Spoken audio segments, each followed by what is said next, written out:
Welcome to Mock Rockets. Legos rock, and so do rockets.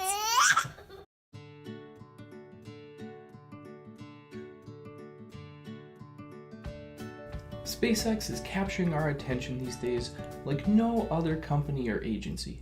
Well, maybe Apple. Their first launch of the Falcon Heavy back in February of 2018 was a spectacular event with tons of media coverage. Even more remarkably, that launch, while it successfully sent Elon Musk's Tesla Roadster on its way out kind of toward the orbit of Mars, used older Block 2 and Block 3 hardware. The next launch of the Falcon Heavy is coming up in about 2 weeks. This Falcon Heavy will use the newer Block 5 hardware. This Block 5 hardware was upgraded to have substantially more reusability. We designed our initial version of the Block 5 Falcon Heavy last fall in October and November of 2018. And at that time, there were no renders from SpaceX about how the Block 5 Falcon Heavy would look. And so at that time, we had black nose cones on the side boosters and a black interstage section that matched the Falcon 9s that were launching with the Block 5 hardware. Well, it turns out that our guess at the color and style used in the Block 5 Falcon Heavy was a little bit wrong. So now we've updated our version of the Lego Falcon Heavy. So this is at the 1 to 110 scale, which is the same as the official Saturn V Lego set. And we've added a sticker on the interstage section which matches that which we can see in the official SpaceX render. So let's go through a little bit and talk about the features of our version of the Lego Falcon Heavy. First, we can start with the engines. Just like in the Falcon 9 and the Falcon Heavy in real life, each core has 9 Merlin engines, for giving a total of 27 for the Falcon Heavy. And in our case, we use these 1x1 black cone pieces to represent the Merlin engine, which is pretty close to scale. In addition, we have a 1x1 round plate in trans orange to sort of represent the flames that are coming from the engines in flight. Going up, we start with black coloring on the bottom of each core, and then we have these black landing legs, which we like that their length is pretty close to scale.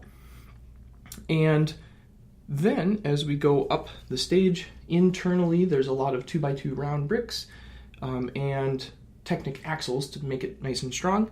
The diameter of each core, the side boosters as well as the central core, is amazingly close at 110 scale.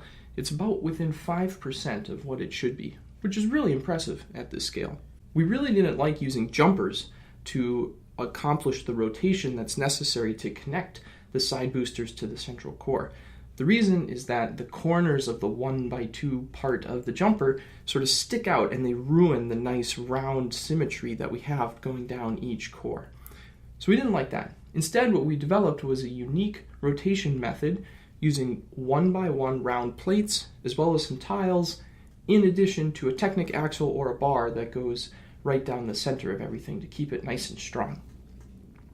And then at top, we see that we do have all of the grid fins, and we chose to use these 1x1 modified plates here to represent the grid fins, and they rotate and spin just like the real ones do on the real Falcon 9 and real Falcon Heavy.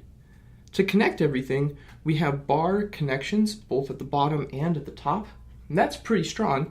And for extra realism, we added these Technic bars and connectors here across the top to represent these rotating things, which are called longerons.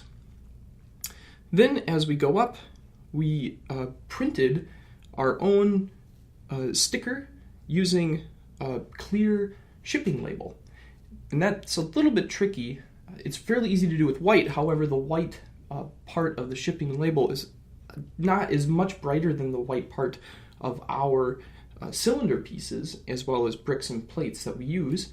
And so we used a clear sticker. The challenge with the clear sticker is it takes forever for the ink to dry.